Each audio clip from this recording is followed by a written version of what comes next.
ரிஷபராசிக்காரர்களை பொறுத்தளவுல இந்த வக்ரசனி காலகட்டம் தொடங்கும் போது சுக்கிரன் வந்து உங்களுக்கு ரொம்ப சாதகமான ஒரு இடத்துல இருக்கிறாரு.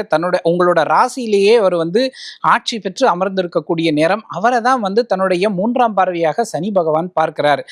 ரொம்ப அற்புதமான காலகட்டம். அதிர்ஷ்ட வாய்ப்புகள் எல்லாமே உங்களுக்கு தேடி வரக்கூடிய ஒரு காலகட்டம். மனதுல ஒரு தைரியம் அதிகரிக்கும். போன மாதம் எல்லாம் உங்களுக்கு சுக்கிரன் வந்து 12ல இருந்த பொழுது மனதுல ஒரு தைரியம் குறைந்து இருந்திருக்கும்.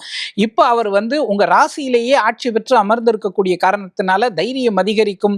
சுகபோகங்களை அனுபவிக்கக்கூடிய ஒரு வாய்ப்புகள் எல்லாமே ரிஷபராசிக்காரர்களுக்கு தேடி வரக்கூடிய காலகட்டம். 5ஆம் இடமாகிய கன்னியை வந்து உங்களுக்கு வந்து சனி பகவான் பார்க்கிறார்.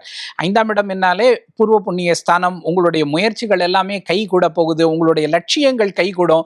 அடுத்ததாக உங்க பிள்ளைகள் வழியில உங்களுக்கு சந்தோஷம் கிடைக்கும். பிள்ளைகளுக்கு வந்து திருமண முயற்சிகள் எல்லாம் நீங்க எதிர்பார்த்து காத்திருக்கீங்க, நல்ல வரன் பார்த்துட்டு இருக்கீங்கன்னா அதெல்லாம் இந்த காலகட்டத்துல கைகூடும். பிள்ளைகள் வழியில உங்களுக்கு பணம் புகழ் கூட வந்து சேரக்கூடிய வாய்ப்புகள் இருக்கக்கூடிய காலம். அடுத்ததாக 8ஆம் இடமான தனுசை பார்க்கிறாரு.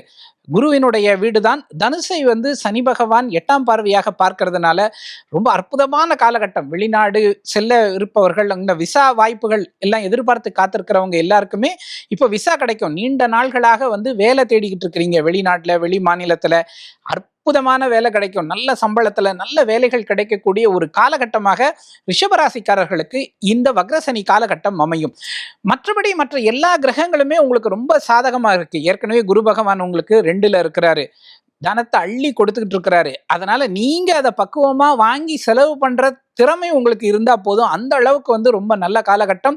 சூரியன் வந்து கேதுவோட சேர்ந்து 4ஆம் இடத்துல ஆவணி மாதத்துல சஞ்சரிப்பார். அந்த காலகட்டத்துல மட்டும் தாயாரினுடைய உடல் ஆரோக்கியத்துல ஒரு சிறு அக்கறை செலுத்துங்க. வீடு மனை வாங்குறீங்க அப்படின்னு சொன்னா அதற்கு முன்னாடி அந்த தாய் பத்திரங்களை எல்லாம் சரிபார்த்து வச்சுக்குங்க.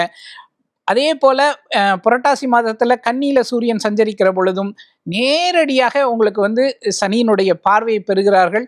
அந்த காலகட்டத்தில் மட்டும் நீங்க கொஞ்சம் எச்சரிக்கையா இருந்தா போதும். மற்றபடி இந்த 138 நாட்களான அந்த வக்ரசனி காலகட்டமும் ரிஷபராசிக்காரர்களுக்கு அற்புதமான காலமாக அமைய போகிறது. வாழ்த்துக்கள்.